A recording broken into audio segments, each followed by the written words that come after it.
बिल्कुल ध्यान पूर्वक सुन लें। सभी माता भाई बहन बालक बुजुर्ग जो भी हैं, श्री भगवान कृष्ण की वाणी श्रीमद् भगवद गीता है। जगत का कल्याण करने के लिए हमारे बीच में रही। अर्जुन तक सीमित होती तो वहीं बात बीत गई होती। बड़े बड़े महापुरुषों ने उनका अध्ययन चिंतन मनन किया और ऐसी वाणी भगवान की आज भी नित्य नूतन है, जन जन का कल्याण कर रही है, सबका उद्धार करती है। उसका एक भी हम कोई शब्द पकड़ के जीवन में उतारते हैं तो निश्चित हमारा कल्याण होता है। देखो, मैं सुना तो कुछ रहा था, श्रद्धावान लभते ज्ञानम तत्पर संयतेन्द्रिय ज्ञानम लब्ध्वा परम शांतिम मचरेण दिगच्छति। कि श्रद्धावान जो भक्त होते हैं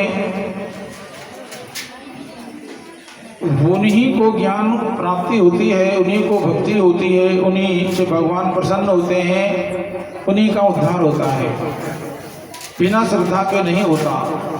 और मैं गीता की बात जो कह रहा था वो ये थी कि एक पंडित जी थे, तो पंडित जी गीता का प्रतिदिन पाठ करते थे और वो इस विश्वास से करते ये भगवान के वचन है, मिथ्या नहीं होते। तो सज्जनों, उनका अधिक समय भगवान की माला सुमरन भजन पाठ पूजा में ही निकलता। लेकिन गृहस्थ में रहते हुए बिना कमाए कैसे काम चले, तो पंडित रानी जी कहती कि तुम आधा दिन इसमें लगा देते हो, कहीं कमाने जाते नहीं, बिना जो है ना कमाए घर का जो है खर्चा, घर की व्यवस्था कैसे चलेगी, तुमको परवाह ही नहीं है। लेकिन पंडित जी को ये श्लोक जब आया कि अरण्या चिंतन्तो माम ये जना पर्युपासते तेषां नित्यभियुक्तानां योगक्षेमं वहाम्यहम्। भगवान ने कहा कि जो भक्त मेरा अनन्य भाव से चिंतन करते हैं उनका योगक्षेम में स्वयं वहन करता हूँ। योगक्षेम क्या होता है कि उनके लिए जो वस्तु अप्राप्त है, मिली हुई नहीं है, उसको मैं प्राप्त करा देता हूँ। और प्राप्त ही प्राप्त नहीं, उसकी मैं फिर रक्षा भी करता हूँ। दी हुई वस्तु छिन न जाए, लुट न जाए, खो न जाए, उसका मैं स्वयं संरक्षण भी करता हूँ। तो भगवान ने कहा है मैं तो उनके अनन्य चिंतन में रहूं, जीवन उपयोगी व्यवस्था प्रभु स्वयं करेंगे। लेकिन पंडितान जी को तो इतना नहीं था ना कि भक्ति की जगह पर है ना, कमाई की जगह पर है, ये तो काम करे बिना कैसे काम चले। लेकिन पंडित जी तो बस अब वो कह रहे कि 5 दिन का भोजन पानी रहा है, बस घर में बीतने वाला है, अब तो कमाओ। 5वें दिन कहा आज की भोजन व्यवस्था है, कल को कुछ नहीं है, सुन लो। तुम चाहते हो सुबह के अपने लोटा घंटी लेकर के दंड कमंडलन को और सारे दिन वह गंगा में नहार पोथी बनना पढ़ते रहते हो, माला छटकाते हो, इससे पेट भरेगा क्या?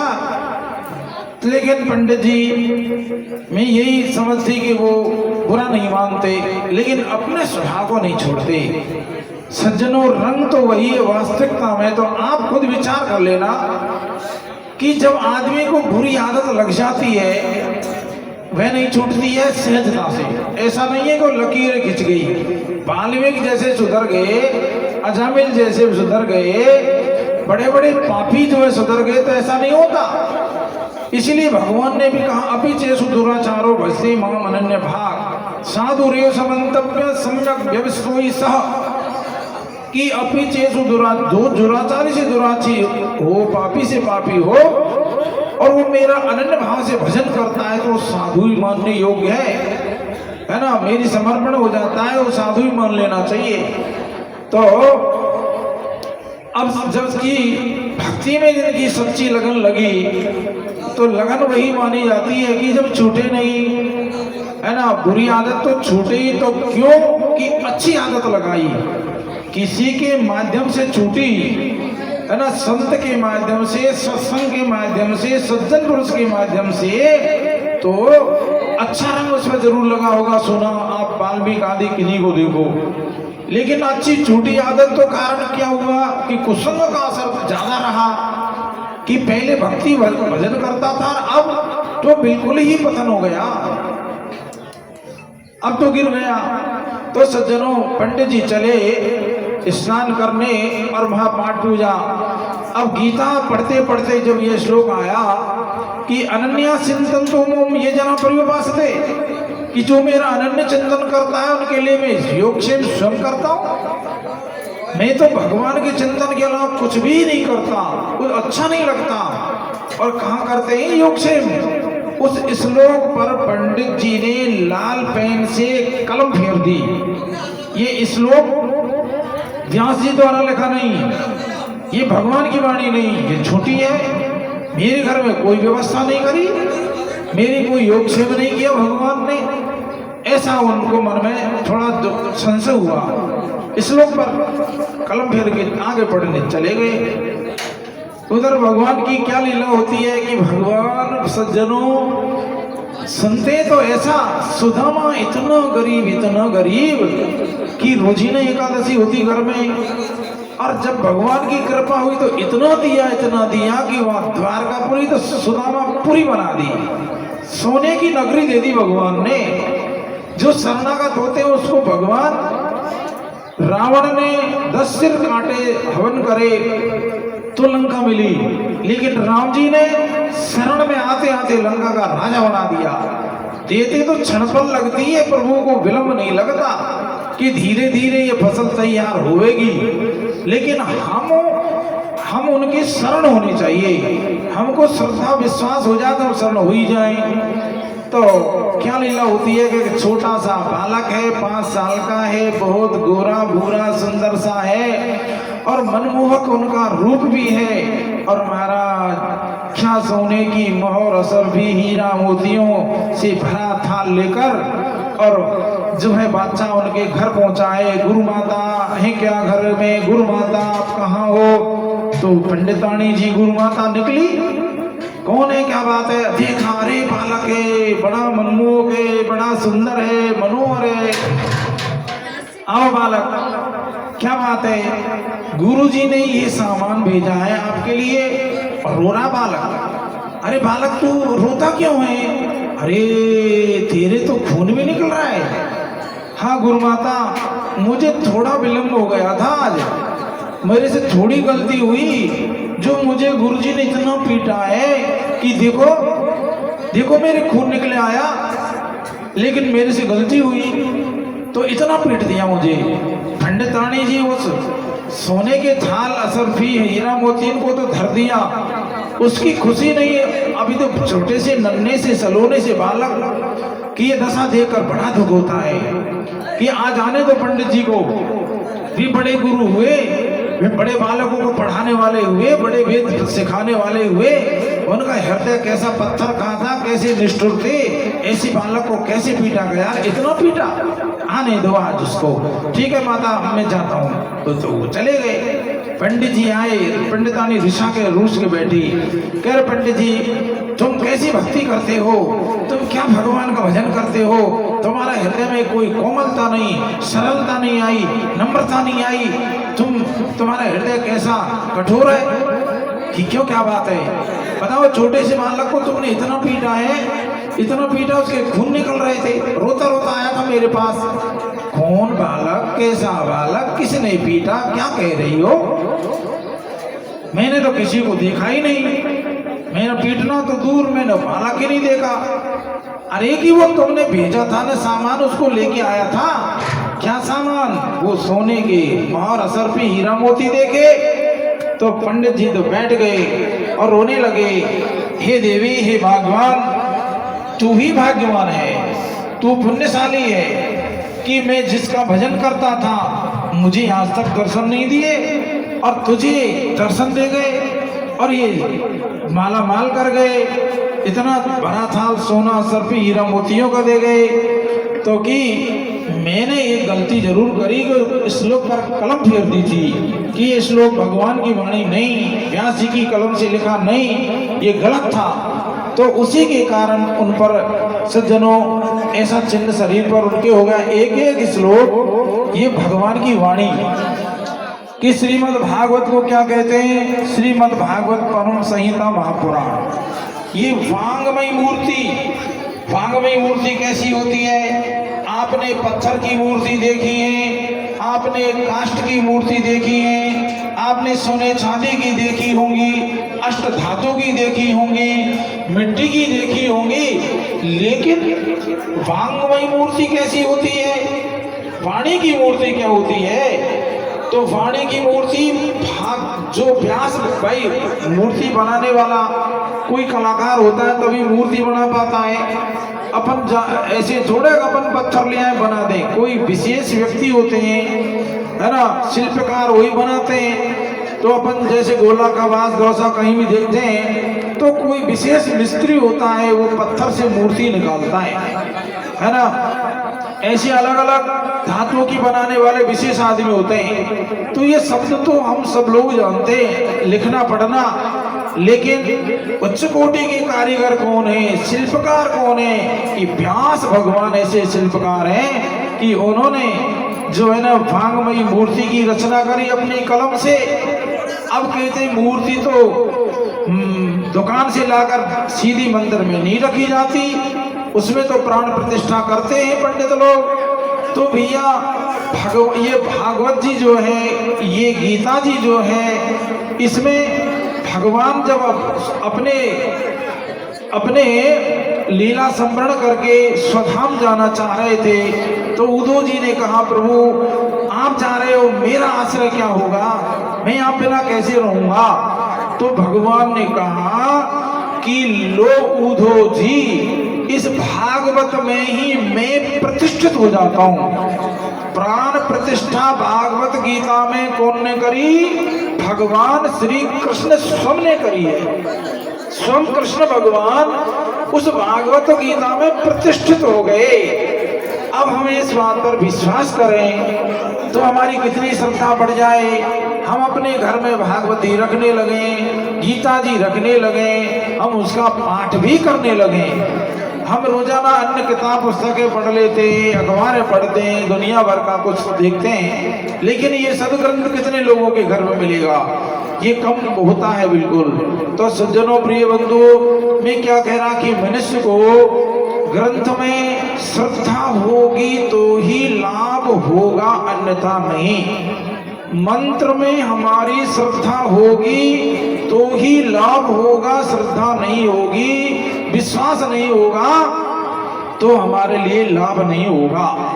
भागवत जी में कहा है कि अदृढ़म ही हतम ज्ञानम, प्रमादेने हतम श्रुतम, संदिग्धो ही हतो मंत्रो, व्यग्रचित्तो हतो जपः। जिसे के हृदय में अदृढ़ ज्ञान है, उस अदृढ़ ज्ञान टिकता नहीं, स्थिर नहीं रहता, हमेशा नहीं, उस अदृढ़ ज्ञान तो बह जाता है, नष्ट हो जाता है। और प्रमाद पूर्वक जो सुनते हैं उनका सुना हुआ भी नष्ट होता है। मैंने सुना था, पता ही नहीं लगा कि क्यों सुना था, कि मित्र लोग नहीं माने, पड़ोसी लोग नहीं माने, तो ले गए चोरी से, चला गया, लेकिन नहीं चाह रहा था, फिर भी सुनना पड़ा। यही प्रमाद है। तो प्रमादेन और संदिग्ध ही हतो मंत्रो, मंत्र में संदेह है कि मंत्र सही है कि गलत है, या मंत्र से भगवान मिलेंगे कि नहीं मिलेंगे, मुझे मंत्र की सिद्धि होगी कि नहीं होगी, मेरा मनोरथ पूरा होगा कि नहीं होगा, यही तो संदेह है।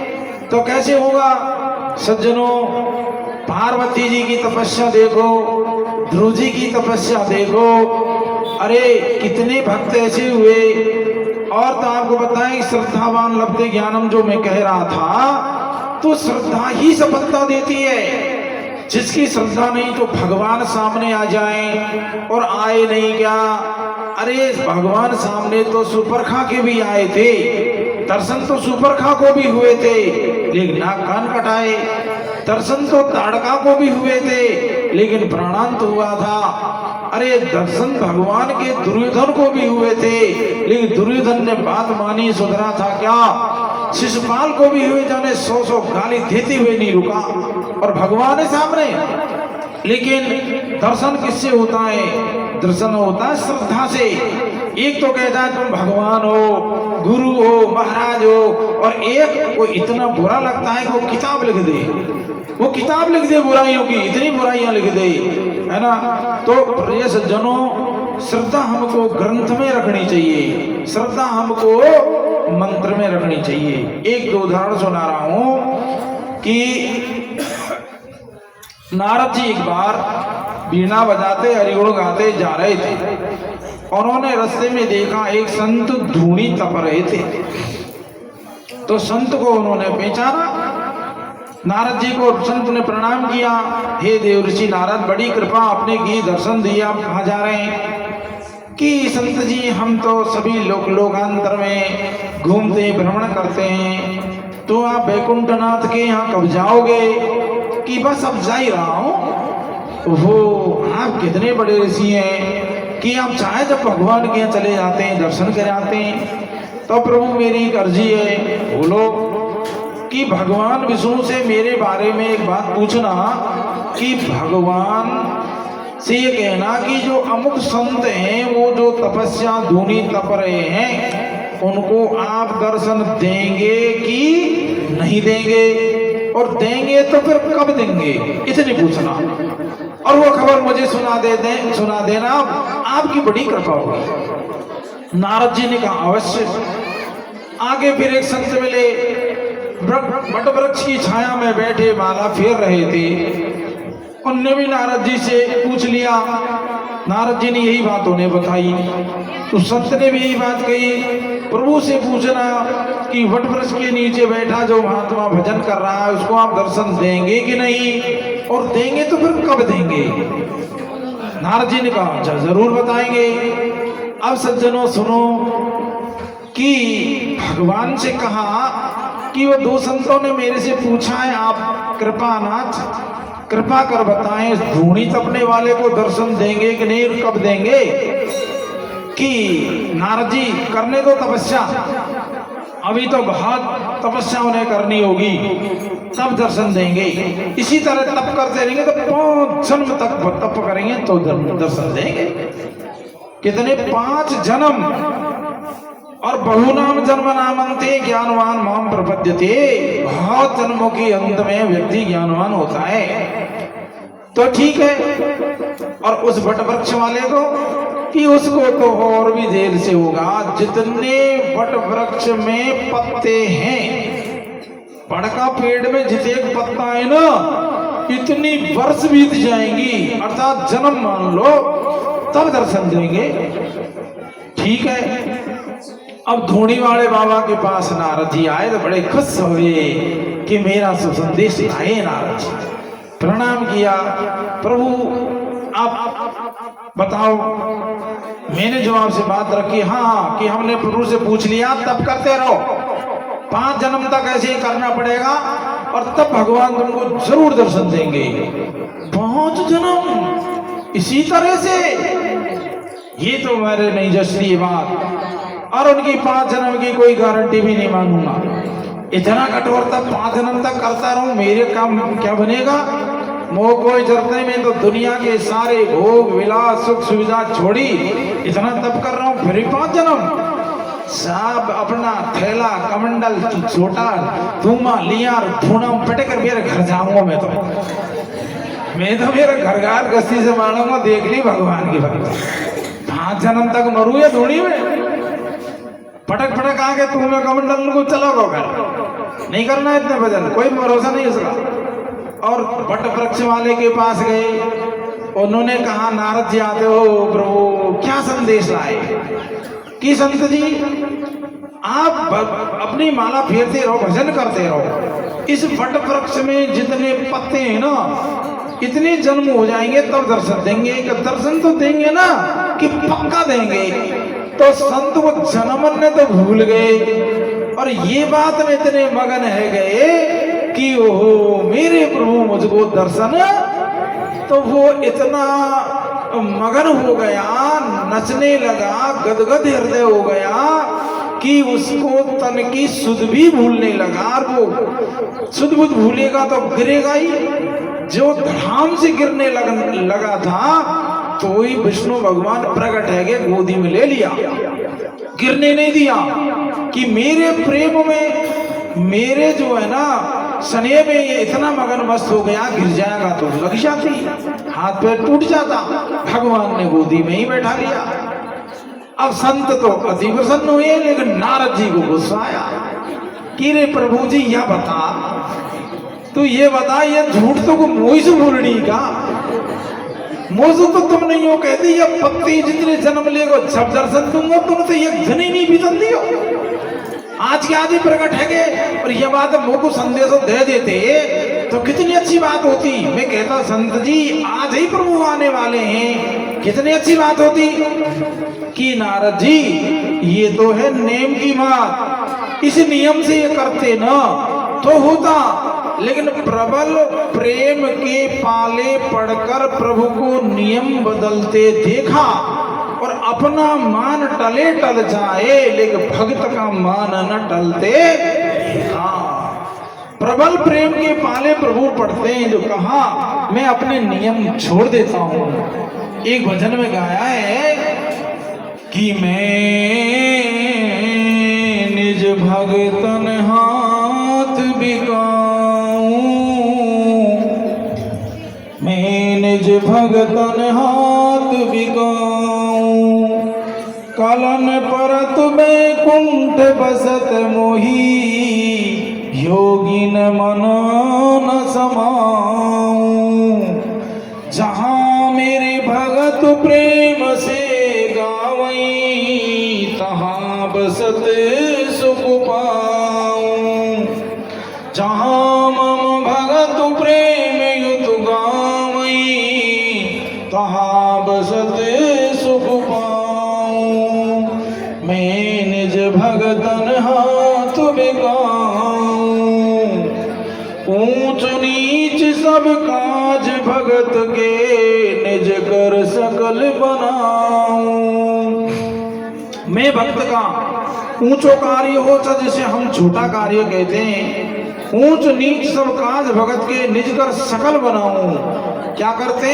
पग धोऊं, रथ हाँकूं, मांझू बासन छान छवाऊं, और मांगू नहीं दाम कछु तिनते, ना कछु तने सताऊं, है ना कछु।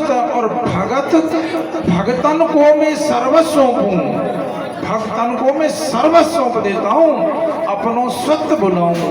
अपना स्वत्व माने मैं अपने आप को भूल जाता हूँ उनके आगे, भगत अपनों सत्य बुलाऊं। और भगत कहे सोई करूं निरंतर, बेचे तो बिक जाऊं। भगत कहे सो करूं निरंतर, वो कहे जैसे ही मैं करूं, बेचे तो बिक जाऊं। एक भगत जी थे, तो भगवान की दोनों पति पत्नी बहुत सेवा में तल्लीन रहते थे। तो भगवान जो एक बालक बनकर उनके घर आए कि मुझे कोई मजदूर रख ले, नौकरी रख ले। तो उन्होंने कहा ये तो बालक अच्छा है, बहुत अच्छा फुर्ती से काम करेगा, बूढ़े बड़े हो तो आलस्य रहता है, हर काम नहीं कर पाता।